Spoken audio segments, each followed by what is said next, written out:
네, 오늘 코스피 1879포인트 선까지 장중에 밀려나기도 했었는데요. 1900선 회복되면서 마쳤습니다. 오늘 장 어떻게 보면 좋을지 MT 김종희 애널리스트와 함께 말씀 나눠보도록 하겠습니다. 어서 오세요. 네, 안녕하십니까? 네, 전약 후강, 약세긴 했지만 그래도 전약 후강의 흐름을 보여줬는데 이걸 긍정적으로 봐도 될지 오늘 시장 어떻게 보셨습니까? 네, 일단 1900선을 중심으로 크게 벗어나지 않는다라는 점은 그나마 다행이다라고 볼 수가 네. 있습니다. 그래서 한숨 돌릴 수 있는 시장이긴 합니다만 뭐 완전히 안전해졌다. 1900선만 내려가게 되면 무조건 반등하는 그러한 흐름이다. 이렇게 보기에는 조금 어려울 것 같습니다. 네네. 전체적으로 시장의 흐름은 아직까지는 뭐 1900선에선 크게 멀어지지 않을 것으로 보여지고 있지만 이 종목들의 변동성이 뭐 실적이라든지 뉴스에 의해서 워낙 크게 변동하는 시장이라서 실제로 대응하기에는 그렇게 쉽지 않은 장이다. 그래서 지수는 고요하지만 그 밑에 종목군들의 흐름들이 워낙 다이나믹하기 때문에 네. 실제로 이제 투자에는 그렇게 좋은 장은 아닌 것으로 좀 판단이 되고 있습니다. 예. 자, 뉴욕 증시 움직임부터 체크하고 올까요? 지금 현재 보니까 S&P 500 선물도 그렇고 나스닥 선물 지수도 그렇고 모두 플러스권을 가리키면서 오늘 밤 진행될 뉴욕 증시는 좀 어느 정도 하락이 제한적이지 않을까 이런 생각을 해보게 되는데 지난밤 움직임 보면요. 그 가운데서도 애플의 움직임이 심상치가 않습니다. 어제 우리가 함께 살펴봤었던 퀄컴의 주가는 시간의 거래에서도 7% 이상 급등하는 그런 흐름을 보여주기도 했는데 애플은 계속해서 하락입니다. 700달러 선을 넘어서나 싶었는데 지금 530달러 선까지 내려와 있습니다. 왜 이런 것이고 또 국내 주식에서도 애플과 관련된 종목들 많잖아요. 어떻게 봐야 되는지 전략 좀 세워주세요. 네, 첫 번째로 애플을 보면 지금 떨어지는 칼날을 맨손으로 잡지 말라는 증시의 격언을 떠올리게 합니다. 이제 전 세계에서 가장 시가총액이 큰 종목이 되었다가 최근에 이 하락으로 인해서 다시 또 밀려나는 그런 양상이 나타나고 있는데요. 뭐 준비된 그림을 보시면 최근 들어서 하락폭이 점점 더 커지는 모습을 보여주고 있습니다. 자, 그동안은 아이폰 5에 대한 기대감 이런 것들이 있었다가 조금씩 붕괴되기 시작한 것은 뭐 어느 정도 탄력 둔화는 항상 때마다 나타나는 것이었기 때문에 일상적으로 받아들일 수 있는 그런 상황이었습니다만 최근에 나타나고 있는 하락은 좀 더 본질적인 문제가 생긴 게 아닌가라고 보여지는데요. 무엇보다 하드웨어 수급에서 좀 문제가 생기고 있다는 거죠. 대만의 호나이 정밀의 자회사라고 볼 수 있는 팍스콘을 통해서 이 제품을 생산하고 있는데 이쪽에서 이제 수요를 맞추기 어렵다라는 그런 이유가 나오면서 네. 지금 이 3차 물량을 공급하지 못하는 그런 모습이 연출이 되고 있습니다. 그러다 보니까 이제 아이패드 미니라든지 뭐 신제품이 많이 나왔음에도 불구하고 실질적으로 이제 애플과 관련된 종목군들의 흐름은 상당히 좀 둔화될 수밖에 없는 상황이고요.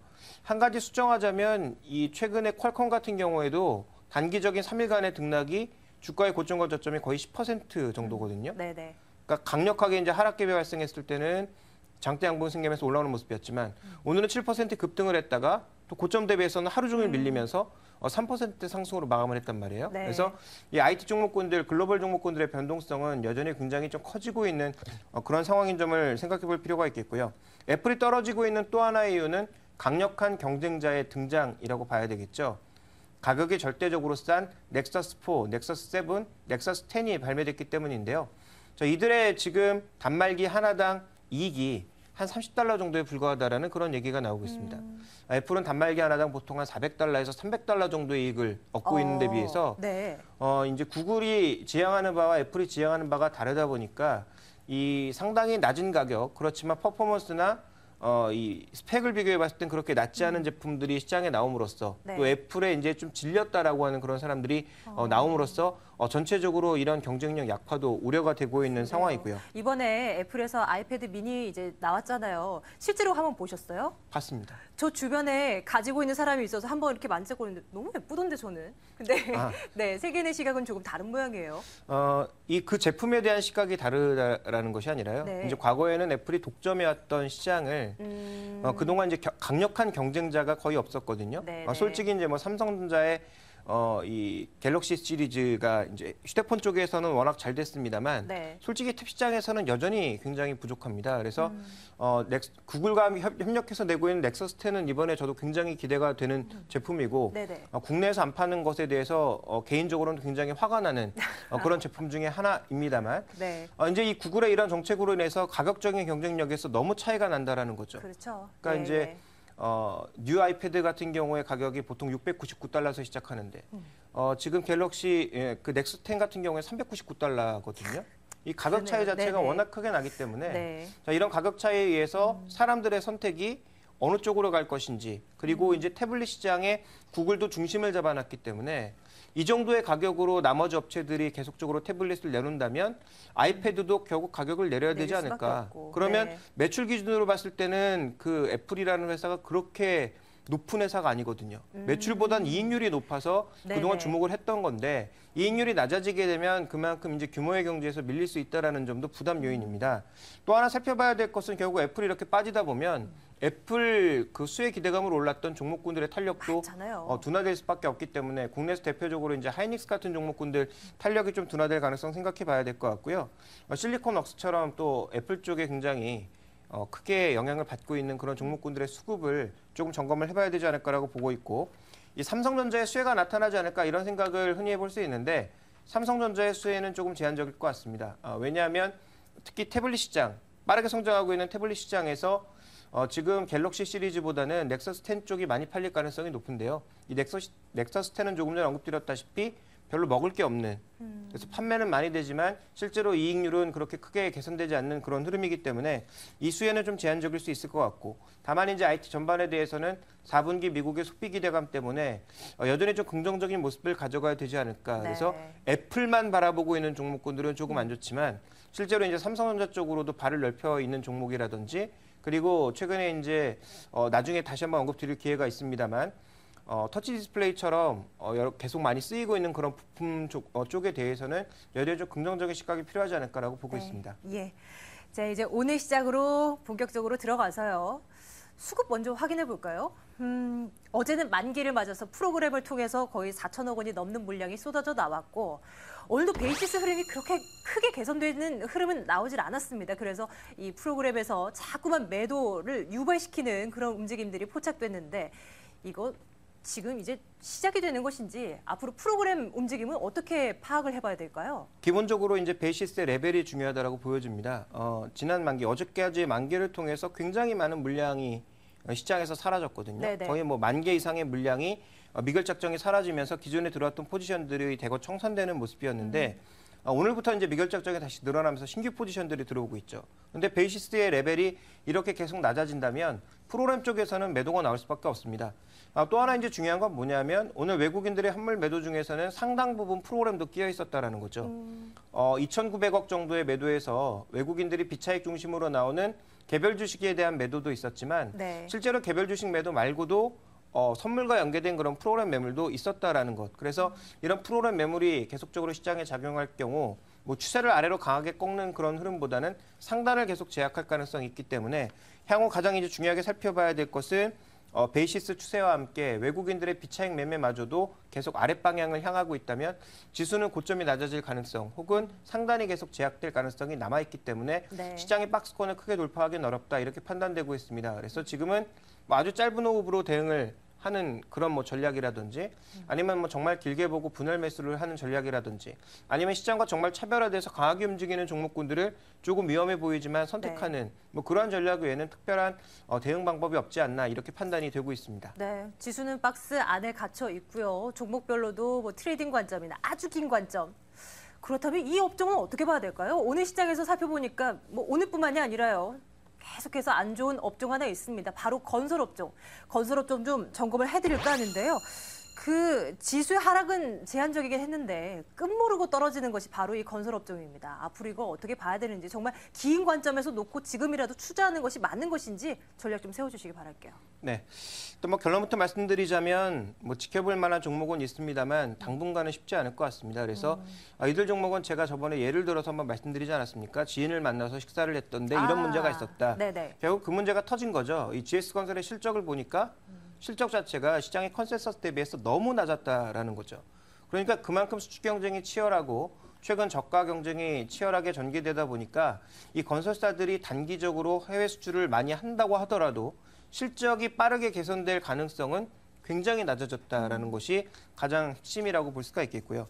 준비된 그림을 보시면 전체적으로 지금 이 움직임들 네네. 그 해외 쪽에서의 움직임들은 나쁘지가 않습니다. 그래서 주요 국가들 보면 중동 국가들도 여전히 계속 경제 개발 계획을 하면서 수주 물량은 충분히 나올 것으로 예상되고 있고 네. 시장에서 봤던 모멘텀은 이제 그 이슬람과 연계되어 있는 여러 가지 그 계절적인 요인들 있지 않습니까? 라마단이라든지 하지라든지 이런 것들이 끝나게 되면 수주가 본격적으로 더 들어오지 않을까 생각했는데 아직까지 조금 미온적이라는 거죠. 그리고 이 중동이라는 국가는 뭐 국가의 특성인지 모르겠습니다만 항상 연초에는 계획을 뭐 1,000억 잡아놓으면 네네. 실제로 집행하는 것은 뭐 한 500억에서 600억 정도 이 정도거든요. 1,000억이 목표인데 500억 정도를 한다고요? 그러니까 항상 계획보다는 좀 작은 그런 수주를 하는 경우가 조금 많았습니다. 그래서 뭐 유가의 변동이라든지 여러 가지 다른 요인들도 존재를 하고 있지만 네. 실제로 이번에도 그러면 쌓았던 기대했던 그 수주 물량은 올해 내로 달성하지 못할 가능성이 굉장히 높아지는 게 아닌가 이런 생각이 들고 있고요.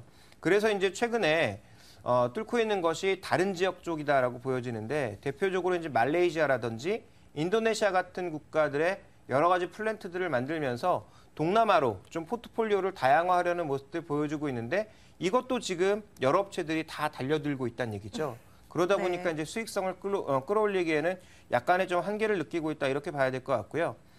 지금 이제 건설사들의 해외 수주 목표 대비 달성액을 보게 되면 전체적으로 달성률이 제일 높은 현대건설 정도가 지금 70%. 아, 네. 지금 뭐 대우건설이나 대림산업 같은 경우에는 30% 정도에 못 절반도 못 미치는 채우네요. 네. 네, 그런 상황입니다.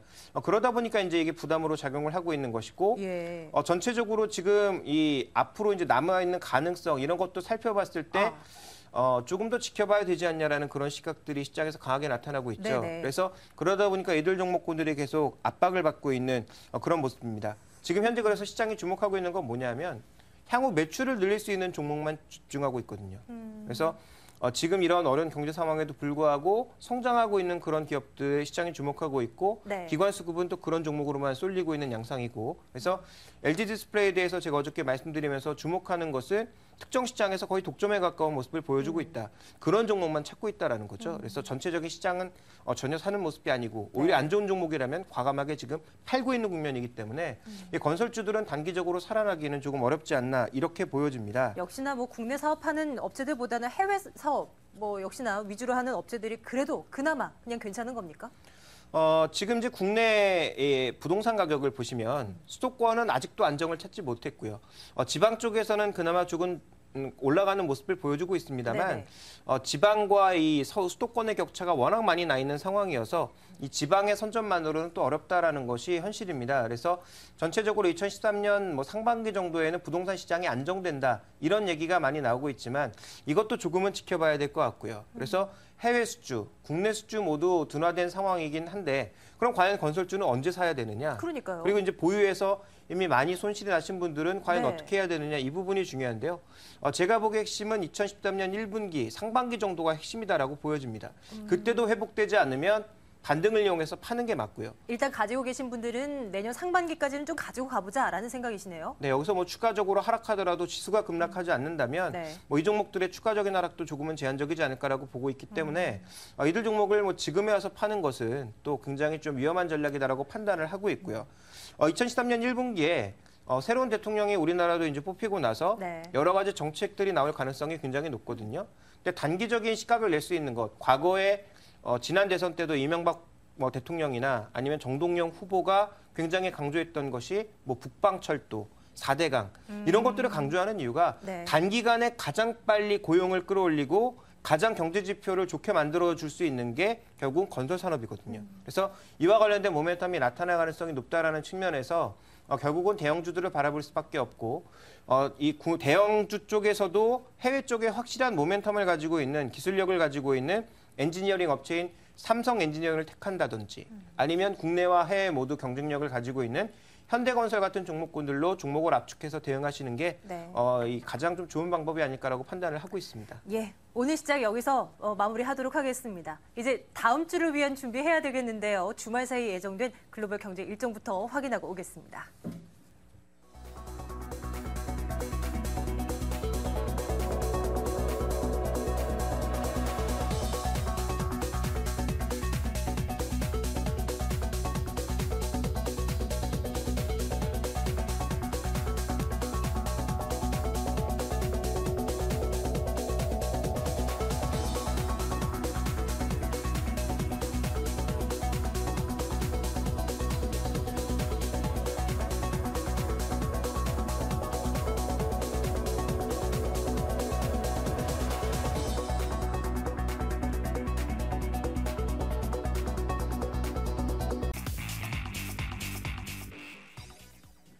다음 주를 위한 준비하겠습니다.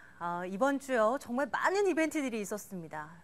미국 대통령 선거 있었고요. 뭐 아직 끝나질 않았지만 중국의 당대회도 열렸고 옵션 만기에 금통위까지 여러 가지 이벤트들을 견뎌야 했던 주식시장입니다. 과연 다음 주에는 뭘 봐야 될까요? 그런 변수들 체크해 보도록 하겠습니다. 김종희 애널리스트와 함께 교보증권 백주현 차장도 함께하겠습니다. 어서 오세요, 차장님. 네, 안녕하십니까. 네, 안녕하십니까. 자, 다음 주 변수 뭐가 있을까요? 김종희 애널리스트께서 좀 점검해 주시겠어요? 네, 다음 주는 무엇보다도 정치적인 일정 이런 것들이 좀 더 중요해 보인다라고 판단하고 있습니다. 네. 우리 시장은 오늘 상대적으로 이제 위쪽으로 밀어올렸던 가장 중요한 요인 중에 하나가 제가 보기에는 미국의 재정절벽과 관련된 그런 뉴스가 아니었나라고 생각이 되고 있는데요. 지금 뭐 재정절벽을 해결하겠다라는 그런 얘기보다는 이 오바마의 담화문이 나올 가능성이 또 네. 이제 보도가 되고 있습니다. 네네. 이 담화문의 내용에서는 재정절벽을 뭐 우리와 당장 뭐 협의하겠다 이런 내용이기보다 어떠한 방향으로 해결해 나갈 것인지에 좀 내용이 담길 것으로 현재 보도가 되고 있는데요. 이런 내용이 나온다면 일단 시장에는 좀 긍정적일 것으로 보여지고 있고 핵심은 두 가지입니다. 부유층 증세에 대해서 과연 민주당이 양보할지 여부. 그리고 두 번째로는 지금 부자들이 가장 두려워하고 있는 것 중에 하나가 배당세율 혹은 소득세율을 다시 제자리로 돌려놓는 것. 네네. 이것을 가장 두려워하고 있거든요. 그러니까 결국은 내가 쓸 돈을 줄이는 것을 굉장히 두려워하고 있고 기업들 같은 경우에는 법인세를 내려준다고는 하지만 전체적으로 지금 투자를 꺼리고 있는 이 재정절벽 때문에 투자를 꺼리고 있는 이런 분위기들이 현재 부담이 되고 있는 그런 양상입니다. 그러다 보니까 전체적으로 지금 시장이 많이 긴장하고 있는 그런 양상인데 여기서 이제 다소 이제 유보적으로라도 좀 연장해서 이 재정절벽 자체에 대한 논의를 좀 더 연장을 하겠다라든지 네. 아니면 이 공화당과의 그 협의에서 민주당이 좀 더 양보를 하겠다라든지 뭐 이런 어떤 합의와 관련된 그런 내용만 나와도 시장은 네네. 단기적으로 제자리를 찾을 가능성이 있지 않을까라고 보여지고 있기 때문에 만약에 그것마저 안 나온다면 밀려나는 거라고 예상을 해봐야 됩니까? 담화문이 나왔음에도 불구하고 예를 들어서 이제 뭐 공화당 하원 의장이라든지 뭐 힘이 좀 있는 이런 쪽에서 뭐 반박 네. 성명을 낸다든지 그러면 뭐 결국은 뭐 제재를 봐야 되겠죠. 그래서 이 오바마의 그 담화문 자체가 어떤 내용이 담길지 그에 대한 시장의 반응 또 상대편의 반응 네. 이런 것들이 개인적으로는 이번 주말에 제일 중요하지 않을까 이렇게 판단하고 있고요. 자, 12일 날 있을 유럽 재무장관 회의 조금 전에 언급이 되었는데 개인적으로는 그리스 문제는 이제 끝났다라고 생각하고 있습니다.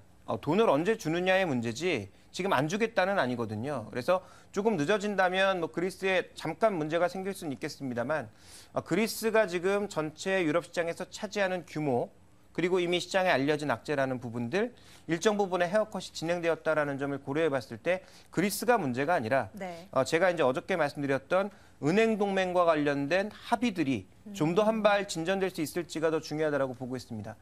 무엇보다도 이쪽에서도 여전히 독일이 양보하고 있지 않은 그런 국면인데요. 만약에 이번 재무장관 회의를 통해서 의미 있는 그런 독일의 양보를 얻어낸다면 22일부터 23일 동안 진행될 유럽 정상회의에서는 좋은 결과를 가져올 수 있다는 거죠. 항상 말씀드렸지만 재무장관 회의가 진짜 회의라고 보여집니다. 정상들의 회의는 도장 찍는 자리고요. 실무회담 자체에서 중요한 것들을 얻어내지 못한다면 정상회의에 대한 기대감도 사라지는 것이기 때문에 이번 재무장관 회의는 그 어느 때보다도 실제적으로 재정동맹에 한 발 다가갈 수 있는 은행동맹이 어떻게 흘러나가는지 여부가 가장 중요하다고 판단하고 있고요. 그다음 FMC 의사록이 14일 날 발표가 됩니다. 이 FMC 의사록이 중요한 이유는 FMC에서 과연 추가적인 대책을 준비하고 있는 것인가 이 부분이 중요하다는 거죠. 그래서 지금 3차 QE까지 모두 나온 양상이어서 추가적인 통화 정책은 없다라고 생각하고 있는데 오늘 이제 뭐 CNBC 그리고 이쪽에서 나온 얘기들을 좀 살펴보니까 의미 있는 뉴스 중에 하나가 물론 네. 한 사람의 의견에 불과하지만 페드 쪽에서 이 미국 국채를 직매입할 수 있다. 지금 MBS를 사는 정도의 강도로 직매입할 수 있다라는 그런 얘기도 나오고 있거든요. 네. 그래서 그런 얘기를 고려해 보면 추가적으로 이제 시장에 직접 돈을 푸는 건 아니지만 어느 정도의 추가적인 통화 완화책이 준비되어 있다라는 그런 시그널을 최근에 주식시장은 가장 좋아한단 말이죠. 그래서 네네. 그런 얘기가 만약에 언급이 되어 있다면 추가적으로 FMC가 다시 또 열리면 무언가 준비가 되어 있구나. 그 기대감을 끌어올릴 수 있다는 네네. 관점에서 그런 체크 포인트를 가지고 다음 주 시장을 보시는 게 좋지 않을까라고 보고 있습니다. 말씀을 듣고 보니까 뭐 시장의 우려감보다는 약간의 기대감이 형성될 수 있겠다라는 생각은 들게 됩니다. 확실한 대책이 아니더라도 어떤 무언가의 뉘앙스 이런 표현들이 조금만 나와준다면 시장은 화답할 수 있을 것이다. 과연 그렇게 될까 궁금합니다. 백준 차장께서는 다음 주에 우리 변수들 가운데 뭐 호재로 작용될 만한 것들 뭐가 있다고 보십니까? 예, 실질적으로는 이제 3분기 어닝에 대한 부분들이 끝나 있고요. 결국 이제 4분기에 대한 기대감인데 결국 뭐 국내 변수 하나로만 움직이기보다는 이제 글로벌 변수들과 같이 연동될 가능성이 크다라고 판단하고 있습니다. 서두에 그 김종현 의원님께서 말씀을 해주셨지만은 전체적으로 유로존의 재무장관 회의라든지 그다음에 미 시장 내에서의 일단 오바마 대통령 당선 이후에 재정 절벽이라는 부분들에 대해서 향후의 양적 완화 정책에 대한 기대감들이 일단 기대하기가 좀 어렵다라는 부분들이 결국 변수가 국내 변수로 이어질 것으로 판단하고 있고요. 사실상 오늘 금통위에서 역시나 금리가 동결이 됐었습니다. 그리고 향후에도 일정 부분 그 25p 내린 이후에 다시 한번 추가 금리 인하 부분들을 또 판단이 상당히 하기가 어렵다라고 생각을 하고 있기 때문에 주식시장의 본질로 돌아가서 결국은 수익 가치와 그다음에 실적에 대한 부분들을 국내 변수로 삼고 접근하시는 방법이 옳을 것으로 보고 있고요. 결국은 이런 글로벌 증시에 대한 변동성들을 제공하는 모멘텀들이 계속해서 일정히 기다리고 있기 때문에 네. 결국은 뭐 유로존 시장과 뭐 또 그다음에 그리스, 그다음에 말씀드렸던 미국과 중국 역시 그 중앙정부의 회의가 일단 개최가 되는 부분들이 있습니다. 그렇기 때문에 사실상 시장에는 긍정적인 변수보다는 오히려 방어적인 투자 전략들 수립이 필요할 것으로 판단하고 있고요. 결국 불확실성이라고 생각을 하고 있습니다. 향후에도 결국 이런 지표들이 발표가 되면서 국내 시장에 미치는 영향이 클 것으로 판단하고 있는데요. 역시나 이런 그 불확실성에 대한 부분들은 거래량과 거래대금으로 나타나고 있고 네. 수급 주체들의 그 변동성에서 수급 주체들의 현재 매수에 대한 부분들이 상당히 보수적인 전략으로 가고 있다는 부분에서 증빙을 받을 수가 있을 것으로 생각하고 있습니다. 결국 관건은 우리 투자자분들 입장에서는 뭐 지수가 어떻든 간에 정말 어떤 종목, 어떤 업종에 투자를 해야 내가 이 시장보다 좀 이겨 나갈 수 있을까 이걸 좀 고민을 해봐야 될 것 같습니다. 보시기에 말씀해 주신 대로 뭐 수익 가치나 실적에 입각해서 봤을 때 어떤 게 좋아 보입니까? 예, 그렇습니다. 일단은 그 내수주와 경기방어주 중심의 그러니까 실적들이 사실상 경기가 민감하지 않은 제약이라든지 네. 그다음에 내수방어주 성격인 소비를 주로 하고 있는 뭐 CJ라든지 대상 이런 녹십자 같은 제약 업종과 그다음에 필수 소비재를 그 판매하고 있는 완성업체들을 좀 관심을 두셔야 될 것으로 생각하고 있습니다. 기본적인 실적 밸류에이션을 바탕으로 깔고 있고 요 근래 그 투자의 대안과 그다음에 사실상 업종의 대표주들로서 지수를 방어를 해주고 있습니다. 오늘도 역시 1900선이 깨지는 모습을 보여줬지만은 결국 이런 내수방어주적인 성격들의 종목들이 지수를 방어하는 역할을 했다라고 판단하고 있습니다. 추가적으로 이런 불확실성에 노출되는 향후 일정을 본다라고 하면 이런 종목에 대한 포트폴리오가 필요할 것으로 생각을 하고 있고요. 두 번째 말씀드렸던 실적 가치와 그다음에 4분기에 대한 어닝을 기대할 수 있는 업종들에 대해서 가격 메리트가 발생, 특히나 하방으로 변동성이 확대됐을 경우에는 좀 역발상적인 전략이 필요할 것으로 생각을 하고 있습니다. 그래서 지금은 뭐 내수 방어주가 주도 업종이 될 것이다라고 판단하기에도 아직까지는 이르다라고 판단을 하고 있고요. 사실상 미국의 이런 양적 완화 정책에 따라서 미국의 지표들이 사실상 일부 개선이 되고 있습니다. 그렇다라고 하면은 소비재 쪽 특히나 경기가 민감한 민감주 종목들이 움직일 것이고요. 거기에 대표 선호 업종들은 역시나 IT가 될 것으로 판단하고 있습니다. IT와 역시나 또 내수방어적인 성격에 있는 제약이라든지 뭐 보험 업종들까지 좀 두루 이렇게 말씀을 드릴 수가 있겠는데요. IT 업종들 사실은 역발상적인 전략들은 그런 것 같습니다. 삼성전자가 현재 135만 원대에서 거래가 되고 있지만은 사실상 향후에 모멘텀을 크게 받고 있지는 못한 상황입니다. 그렇지만 그 사이에 또 많이 밀렸던 종목들, SK 하이닉스라든지 그다음에 삼성 테크인이라든지 이런 종목들은 가격의 논리에 접근이 가능할 것으로 생각하고 있습니다. 단기 네. 트레이딩 관점에서 충분히 역발상적인 전략과 매수의 진입 전략이 유효할 것으로 생각을 하고 있기 때문에요. 이런 내수 업종과 IT 업종을 섞는 전략들이 유효할 것으로 생각하고 있습니다. 예. 김종현 애널리스트의 의견도 들어볼까요? 그동안 정말 다양한 아이디어를 통해서 전략을 세워주셨는데 오늘은 긴 관점에서 접근하면 좋을 만한 업종과 종목 정리해 오셨다고요? 네. 뭐 개편을 통해서 제가 이제 이 시간에 더 이상 나오지 않기 때문에 아쉽습니다. 네, 저도 아쉽습니다. 그래서 제가 이제 그동안 말씀드렸던 네네. 종목군들을 조금 정리해 보고자 하는데요. 아, 좋아요. 첫 번째로는 이제 IT 종목을 좀 전에 이제 백준 차장께서도 언급해 주셨는데 이들 종목을 모두 사는 것보다는 좀 이제 특화되어 있는 종목군들을 골라야 되지 않을까라고 보고 있고 그런 측면에서 삼성전자는 여전히 제가 가장 선호하는 IT 종목이다라고 말씀드릴 수 있습니다. 이제 변수를 얘기해 보자면 타이젠이라고 하는 OS 서비스가 내년 3월부터 시작할 것으로 보이는데 시제품으로 나온 것은 시장에서 그리고 IT 관련 전문가들에 의해서 그렇게 좋은 평가를 받지 못하고 있는데요. 3월 달까지 준비된 이 타이즌 OS가 과연 좀 의미 있는 변화를 보일지. 왜냐하면 인텔과 리눅스라고 하는 하드웨어 업체와 소프트웨어 업체의 결합이었기 때문에 의미 있는 어떤 그런 퍼포먼스가 나오는 그런 OS가 또 하나 생긴다면 삼성은 정말 멀티 플랫폼으로 나가면서 이 많은 물량을 생산해낼 수 있는 그런 또 하나의 기회를 맞이하는 그런 측면이기 때문에 의미가 있다라고 보고 있고, 두 번째로 이제 말씀드릴 종목은 LG 디스플레이입니다. 어제도 언급드렸다시피 IPS 패널 쪽에서는 독보적인 지금 지위를 차지하고 있기 때문에 이것을 지금 뛰어넘을 수 있는 경쟁 업체가 갑자기 이제 또 늘어나게 된다면 네. 그때는 공급 과잉에 빠질 수밖에 없는 상황이죠. 그래서 그것과 지금 국내적으로 봤을 때 기관 매도만 나오지 않는다면 여전히 보유 관점, 매수 관점 말씀드리겠고요. 그리고 일진 디스플레이와 솔브레인이라고 하는 이 두 가지 종목은 터치 디스플레이가 계속 확대되고 있다는 쪽에 주목해 볼 필요가 있을 것 같습니다. 자, 오늘 또 디지타임스를 비롯한 디지털 쪽에 어떤 얘기가 나오고 있냐면 서피스는 저는 별로 기대가 안 되는데요. MS 서피스는 별로 기대가 안 되는데 MS 서피스의 이름을 딴 그 게임기가 나온다고 합니다. 엑스박스라고 하는 게임기가 나오는데 네. 자, 이 게임기가 실제적으로 이제 터치 디스플레이의 발달로 인해서 게임기를 조종할 수 있는 일종의 조종관 역할도 할 수 있고 그 자체로도 또 유용한 어떤 게임 모듈이 될 것으로 보여지고 있거든요. 원래 기존에는 MS 기반 아니었나요?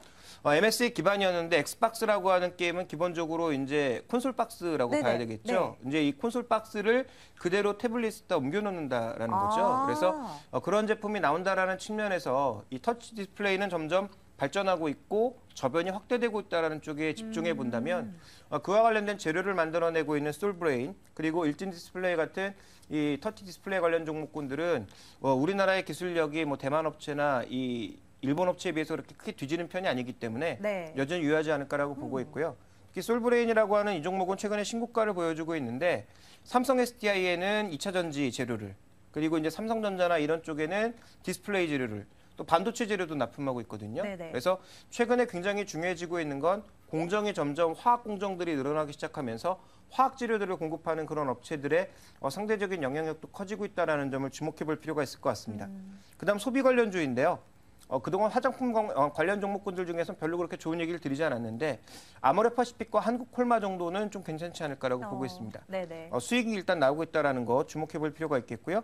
CJ 대한통운과 CJ 프레시웨이는 뭐 여러 번 언급드렸죠. 중국 내 유통시장이 바뀌고 있고 거기에 굉장히 능동적으로 대응하고 있고 하이트진로와 CJ 제일제당은 추가적으로 악재가 나올 만한 것들이 별로 없고 실적 개선이 내년부터 좀 강화될 것이다라는 측면에서 말씀드리고 있습니다. CJ그룹도 참 선호하신다니까요. 네, 저는 앞으로도 이제 계속 선호할 거고요. 네네. 네, 그리고 이제 컨텐츠와 플랫폼 쪽에서는 CJ ENM, SBS 컨텐츠 허브 어제 말씀드렸다시피 이제는 서비스도 돈을 벌고 있고 문화 콘텐츠로 돈을 벌고 있다는 점. 똑같은 의미에서 SM과 YG엔터 이런 것들을 유통시키는 플랫폼 역할을 하고 있는 통신주들과 스칼라이프 좋다라고 보고 있습니다. 네네.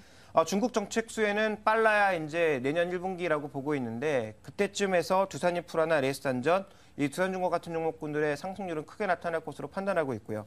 미국 정책 수혜는 LS, 한국가스공사, 성공밴드, 현대위아 같은 종목군들을 주목해 보셔야 되는데 투자의 순서로 본다면 미국 쪽이 먼저, 중국 네. 쪽이 나중에 될 것으로 판단하고 있고요. 염두에 둬야 되겠네요. 네, 그다음에 이제 기타 관련 종목으로서는 LG상사, 대우인터 같은 종목군들은 자산 가치가 계속 늘어나고 있다라는 관점에서 주목해 볼 필요가 있겠고 LG생명과학은 제가 유일하게 이제 좀 좋게 보고 있는 제약주 중에 하나인데 신약 모멘텀 그리고 이 신약 모멘텀이 국내로 끝나는 게 아니라 미국이라든지 유럽과 같은 해외 쪽에서도 통하고 있다라는 거죠. 그래서 셀트리온과 함께 이 종목은 좀 주목을 해보셔야 될 것 같고요. 자, 마지막으로는 인프라웨어와 MDS테크라고 하는 소프트웨어 종목인데 국내에서 유일하게 한글과 컴퓨터와 함께 어느 정도의 경쟁력을 가지고 있는 소프트웨어 업체라고 보고 있습니다. 네. 최근에 수급도 전반적으로 좋고 주가 흐름도 나쁘지 않기 때문에 이들 종목에 대해서는 조금 길게 가져가셔야 되지 않을까라고 보고 있습니다. 네, 점검해드린 종목군 가운데서는요, 이미 말이 오른 종목들도 있습니다. 하지만 긴 관점에서 앞으로 더 먼 미래를 생각했을 때는 추가적인 상승 충분히 가능하다라는 판단에 장기적으로 한번 볼 만한 종목군들 다시 한번 정리를 해드렸습니다.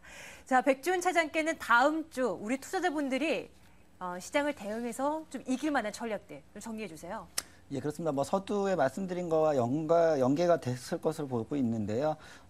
현재 시장 내에서 결국은 일정 부분의 포트폴리오는 말씀드린 대로 내수와 경기 방어주의 성격과 사실은 글로벌 경기에 민감하지 않은 종목들로 일단은 구성을 하셔야 될 것으로 판단하고 있습니다. 하지만 전체적으로 시장이 현재 중기적인 추세와 단기 추세가 지수상으로도 꺾여 있는 상황이기 때문에요.